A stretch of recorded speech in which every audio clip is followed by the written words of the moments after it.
তো গাইস আমরা এসেছি এখন কবিগুরু শিশির সরকারের বাড়িতে অনুষ্ঠানে। গাংরাপুর তুই জানিস না তা জায়গাটার নাম হচ্ছে ঝিলিমিলি। ঝিলিমিলি। তো এই যে দেখতে পাচ্ছ ঝিলিমিলি এসছি আমরা।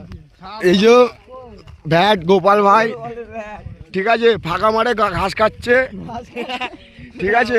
আর এই যে আমাদের সিনিয়র বাংলু ভাই। আর ওই যে দেখেছো আজকে রাতে ধর্ষণ করতে গিয়ে ধরা পড়েছে, প্যান্টটাও ঠিক করে পরিনি, ঠিক আছে। আর এই যে আমাদের সত্য ভাই, এই সত্য ভাইয়ের গায়ে খাওয়ার নেশা লেগেছে। সত্য ভাই আর গোগো আনতে গেল না, ঠিক আছে। আর এই যে বাংলা পার্টি চলেছে সারা রাত ফাঁকা মাঠে। আর এখন যদি সত্য ভাই গোগো আনতে যায় তোর এখন 3 কিলোমিটার হাঁটতে হবে, ঠিক আছে। মানে আর কি জায়গাটা ভীষণ, জায়গাটা একদম সুন্দর। আর আমাদের জন্য আড্ডা মাছ, ঠিক আছে। সত্য তোমাকে চুদলাম, কেমন লাগলো? দেখো ঘরটা আমাদের জন্য পার্মানেন্ট বানিয়ে দিয়েছে, যে আমরা ওখানে আসলে অনুষ্ঠান বাড়া। এগুলো আমার সব শিষ্য গাইজ। এই যে গাইজ আমাদের শিষ্য। আর এই যে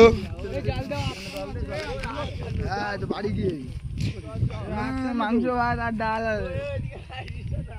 তো গাইজ ওখানে লোকজন থাকে মনে হয়। ওই দিকে ওই দিকটাই, ওই কলা বাগানটাই চো। এই ফাঁকা বাগানে সন্তুর পোদ মারবে এখন। সন্তু আমারটা চুষবে।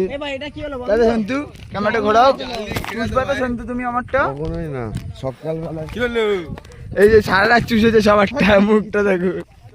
আমি এখন ফাঁকা মাঠে শুয়ে পড়ছি, আমাকে জানাবে না, সারা রাত ঘুমাইনি, সারা রাত চুষে কাটিয়ে দিচ্ছে। ঠিক আছে।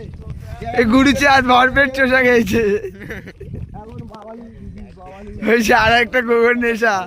এলে ফোনটা এখন একটু ভক্ত হতে বাবা। হ্যাঁ তো হ্যালো গাইস, দেখতে পাচ্ছ না ম্যাট ভাইকে, দেখো ম্যাট ভাইকে দেখাও। এই যে লেটো ভাই ব্যান খুলছে দেখাও। ওয়ে আম বাগানে ঘাই দিচ্ছে বলিস না।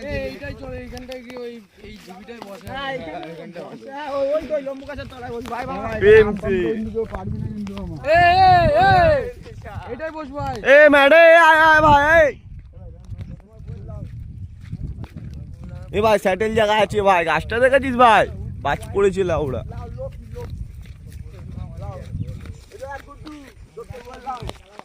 আরে লাউড়া, এরকম ব্যাপার এত